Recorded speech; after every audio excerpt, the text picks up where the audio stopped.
Kemudian terjadi lagi longsor bumi di belahan barat. Sisi barat bumi kita tahu wilayah Afrika dan seterusnya. Kemudian amblasnya bumi di Jazirah Arab. Ini yang dimaksud dengan amblasnya bumi, artinya longsor yang besar, yang sulit lagi untuk ditimbun, udah nggak bisa ditimbun, nggak bisa diperbaikin. Kalau di situ ada kota, ada kampung, pasti hancur udah. 10 tanda-tanda kiamat besar yang disebutkan oleh Nabi SAW. Kata beliau, amblasnya bumi di belahan timur yang pertama, terjadi gempa besar. Sebagian ulama hadis mengatakan bagian Asia, di mana Allahu alam. Tapi ini tanda-tanda kiamat besar akan terjadi nanti. Kemudian terjadi lagi longsor bumi di belahan barat.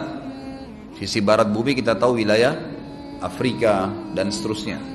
Kemudian amblasnya bumi di Jazirah Arab. Ini yang dimaksud dengan amblasnya bumi, artinya longsor yang besar, yang sulit lagi untuk ditimbun, udah nggak bisa ditimbun, nggak bisa diperbaikin. Kalau di situ ada kota, ada kampung, pasti hancur udah. 3 sekaligus terjadi longsor di 3 titik yang berbeda dan secara waktu atau dalam waktu yang bersamaan. Ini sudah selangsung 3 tanda-tanda kiamat. Jadi pada saat terjadi di timur itu tanda-tanda kiamat besar 1. Terjadi di barat, tanda-tanda kiamat besar 2. Terjadi di Jazirah Arab, tanda-tanda kiamat besar 3. Kemudian di dalam hadis ini disebutkan secara beracak. Nanti sebentar setelah saya terjemahkan hadis ini, saya akan sebutkan urutannya. Lalu kata Nabi SAW, kabut yang menutupi bumi ini. Kemudian ada Dajjal. Jadi kabut itu dihitung dalam hadis ini yang keempat. Dajjal yang kelima. Kemudian yang keenam binatang melata. Nanti akan saya jelaskan juga apa yang dimaksud dengan binatang melata. Yang ketujuh keluarnya Ya'juj Ma'juj. Ini juga akan kita jelaskan nanti. Kemudian yang kedelapan matahari terbit dari tempat terbenamnya. Yang kesembilan keluarnya api dari perut kota Aden yang menghalau manusia. Sulit, manusia tidak bisa melalui Jazirah Arab. Kemudian yang ke-10 turunnya Isa putra Maryam. Turunnya Isa putra Maryam. Tentu saya katakan tadi hadis ini disebutkan dan disepakati oleh para ulama sifatnya teracak. Karena cukup banyak dalil-dalil yang lain yang mengurut kejadian ini. Urutan yang pertama dari 10 ini adalah keluarnya Dajjal. Ini urutan pertama. Dajjal, jemaah sekalian, adalah diambil dari kata-kata Dajjal yang berarti kekacauan. Ciri-ciri Dajjal disebutkan dalam banyak hadis yang sahih adalah mata kanannya yang paling pertama rusak seperti anggur kering. Kata Nabi SAW dalam hadis sahih, ketahuilah Dajjal buta mata kanannya dan Tuhan kalian tidak buta, karena dia akan mengaku sebagai Tuhan. Kemudian dia orangnya memiliki kulit yang kehitam-hitaman serta memiliki dahi yang lebar. Setiap orang beriman bisa membaca di dahinya tertulis 3 huruf kafara. Semua orang yang ngerti tulisan Arab, tidak ngerti tulisan Arab akan bisa tahu dan baca itu. Kafara, kufur. Rambutnya keriting dan orangnya tinggi besar. Kata Nabi SAW, kalau kalian dengar Dajjal keluar di satu lokasi, maka menghindarlah. Walaupun kalian harus lari ke gunung, dia akan keluar membuat kerusakan selama 40 hari.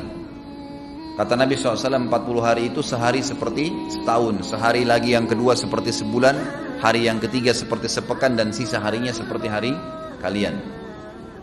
Dia akan keliling muka bumi semuanya. Dan kata Nabi SAW, seluruh bumi ini akan dimasuki oleh Dajjal. Tidak tertinggal satu lorong, gang, jangankan kota atau desa, kecuali Dajjal akan masuk ke dalamnya, kecuali Madinah dan Mekah. Tidak bisa dimasuki oleh Dajjal. Kata Nabi SAW dalam hadis sahih, karena di setiap pintu gerbang Mekah dan Madinah malaikat menghenuskan pedangnya dan menghalau Dajjal sehingga Dajjal tidak bisa masuk. Pada saat dia tiba di Palestina, waktu yang bersamaan di kota Madinah berkecamuk. Kaum muslimin sepakat semua keluar untuk mengejar Dajjal dan membunuhnya. Keluar dari kota Madinah satu orang yang namanya seperti namanya Nabi Muhammad SAW, Muhammad bin Abdullah, dan dia dari turunan Nabi SAW juga. Dan orang ini punya julukan Mahdi, dikenal dengan Imam Mahdi. Inilah tanda-tanda kiamat yang kedua. Pada saat dia tiba di Mekah, dibaiatlah oleh banyak kaum muslimin, tidak disebutkan jumlah pasukannya, maka terbentuklah pasukan jihad yang mengejar Dajjal menuju ke Palestina. Lalu keluar tanda-tanda kiamat 3, langsung berentetan semua. Tanda-tanda kiamat besar yang ketiga adalah pada saat pasukan Imam Mahdi dengan pasukan jihad itu tiba di Darul Bayda namanya. Hadis menyebutkan di menara itulah, di masjid itulah Imam Mahdi mampir sholat asar bersama pasukannya. Dikatakan Isa alaihissalam akan turun sambil memegang kedua sayapnya malaikat, dan dari rambutnya yang basah meneteskan air. Maka dia pun turun, lalu kemudian dia masuk, dan orang-orang pada saat itu mengenalnya kalau dia adalah Isa, dan mereka sudah tahu ini masanya keluarnya Dajjal. Ini Mahdi sudah ada. Mereka tahu akan turun Isa. Sudah ada informasi seperti saya sampaikan ke Bapak Ibu sekarang. Itu muslimin di zaman itu sudah tahu semua. Sholatlah mereka, kemudian mereka menuju ke Palestina. Ringkas cerita adalah Nabi Isa alaihissalam akhirnya tiba dengan pasukan mujahidin di depan pintu gerbang Babulut. Dajjal mengatakan, bukakan pintu gerbang. Mereka tidak akan mampu melawan kita karena pasukannya mereka banyak memang. Maka Dajjal dengan sombongnya menunggu di depan pintu gerbang. Pada saat dibuka, Dajjal kaget melihat ada Isa alaihissalam. Dan pada saat itu kata Nabi SAW, Dajjal faham kalau sudah tiba ajalnya. Begitu melihat Isa alaihissalam, dia lari dan badannya sambil meleleh di depan para pengikutnya. Pada saat Dajjal mati, pengikutnya pada ketakutan semua. Mereka anggap Dajjal Tuhan, mereka anggap Dajjal orang yang perkasa lah, orang yang kebal lah, beragam macam kelebihan. Mereka kaget pada saat mati. Maka bertebaranlah mereka dan akhirnya mereka sembunyi di bawah pohon dan di atas batu. Kemudian batu dan pohon akan memberikan penjelasan, hai muslim ini Yahudi, bunuhlah. Maka dibunuhlah pada saat itu mereka. Lalu Nabi Isa AS memimpin di muka bumi. Dan kata Nabi SAW, pada saat itu Islam, agama Islam yang dibawa oleh Nabi SAW akan masuk ke semua rumah. Semua rumah di muka bumi, gak tersisa. Satu dunia ini semuanya Islam. Hadis sahih. Maka Nabi Isa alaihissalam memimpin pada saat itu, disebutkan dalam hadis 40 tahun dengan ketenangan menerapkan hukum Islam. Semuanya beriman kepada Allah subhanahu wa ta'ala dan menjadi muslim. Setelah itu keluar tanda-tanda hari kiamat besar yang keempat, yaitu keluarnya Ya'juj dan Ma'juj. Nabi SAW sebutkan ciri-ciri mereka. Mata mereka sobekannya kecil sehingga mata mereka kelihatan seperti sipit, tapi bola matanya besar.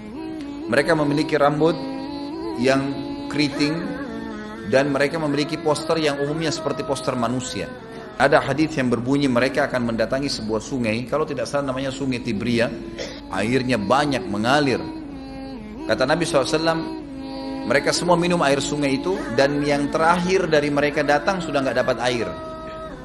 Artinya air sungainya habis diminum. Bayangin berapa banyak jumlahnya tuh. Pada saat itu Nabi SAW mengatakan, Allah berfirman kepada Isa, berkata, wahai Isa, aku akan mengeluarkan hamba-hambaku yang tidak ada seorang pun dari kalian bisa mengalahkannya, termasuk Isa alaihissalam, nggak bisa mengalahkan. Maka selamatkanlah dirimu bersama dengan pengikut-pengikutmu ke Gunung Tur namanya. Jadi memang Ya'juj ini ciri khasnya, kata Nabi SAW, mereka memakan apa saja. Jadi bukan seperti manusia normalnya. Mereka membunuh semua yang bukan seperti mereka. Sampai-sampai kata Nabi SAW tidak ada yang bisa mengalahkan mereka dan jumlah mereka sangat banyak. Salah seorang di antara mereka tahu dia akan mati kalau sudah punya 1000 anak. Kata Nabi SAW dalam hadis Bukhari, kecelakaanlah bagi orang-orang yang ada di Jazirah Arab. Kemungkinan besar makna ini adalah tempat mereka dekat dengan Jazirah Arab. Kata Nabi SAW, kecelakaan bagi orang-orang yang Jazirah Arab karena telah terbuka dari lubangnya Ya'juj Ma'juj sebesar ini. Udah kasih isyarat dengan jari ibu jari sama jari tengahnya. Artinya mereka sudah bisa melihat keluar. Pada saat mereka keluar, maka mereka akan mulai membuat kerusakan.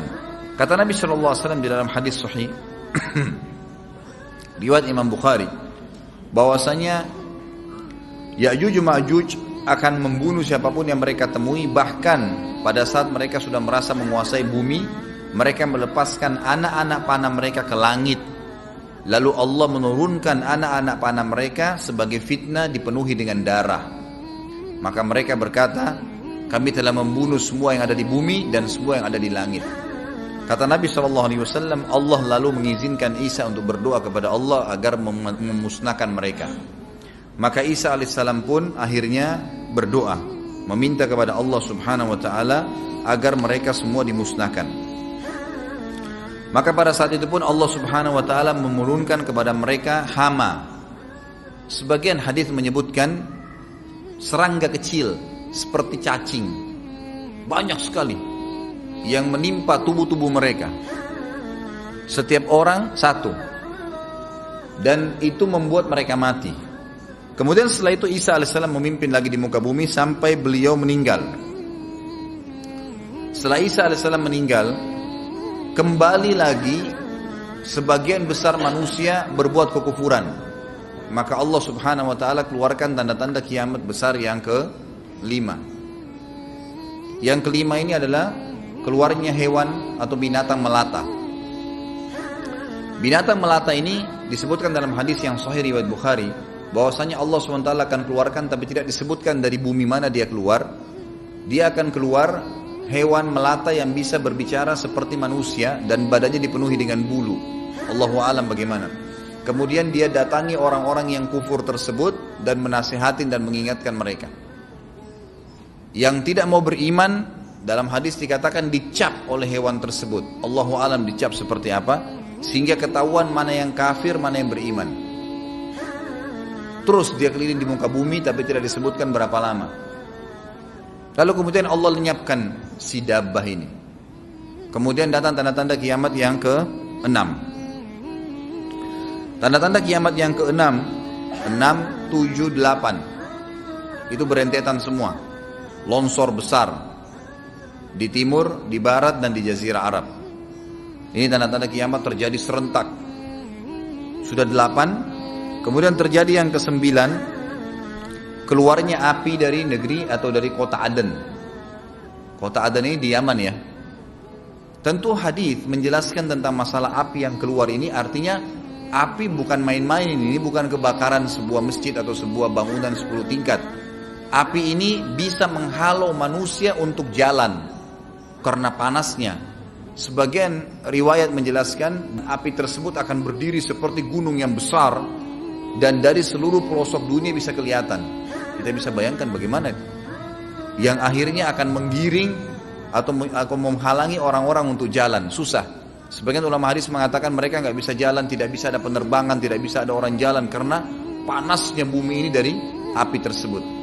Dan itu memang kemungkinan besar akan keluar satu waktu, Allahu a'lam kapan. Dan yang terakhir, tanda-tanda kiamat sebelum ditiup sangkakala adalah terbitnya matahari dari tempat terbenamnya. Dan ini sudah terakhir sekali. Makanya kata Nabi SAW, taubat akan diterima sebelum matahari terbit dari tempat terbenamnya. Artinya selama yang lain itu masih ada, masih bisa taubat. Kalau sudah itu, sudah sulit. Ini tanda-tanda kiamat. Sebagian ulama memasukkan tanda-tanda hari kiamat kecil, ada yang masukkan tanda-tanda kiamat besar. Ada dua hal. Yang pertama itu adalah keluarnya Dzu Suwakatain. Ada orang dari negeri Habasyah dikenal dengan Dzu Suwaka. Dzu Suwaka ini sak artinya betis. Diberikan julukan Dzu Suwaka karena betisnya sangat kecil.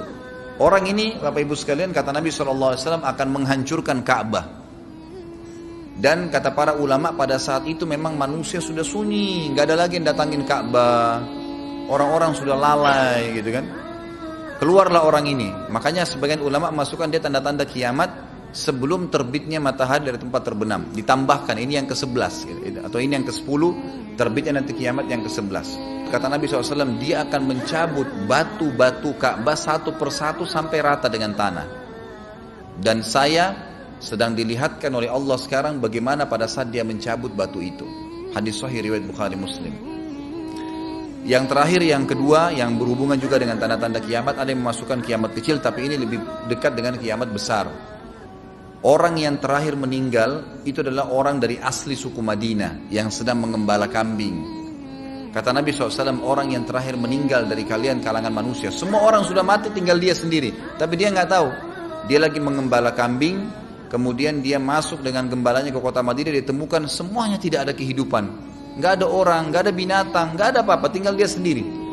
Pada saat dia meletakkan telapak kakinya di kota Madinah, maka pada saat itu dia meninggal. Dan inilah manusia terakhir meninggal sebelum ditiup sangkakala terakhir. Allahu a'lam.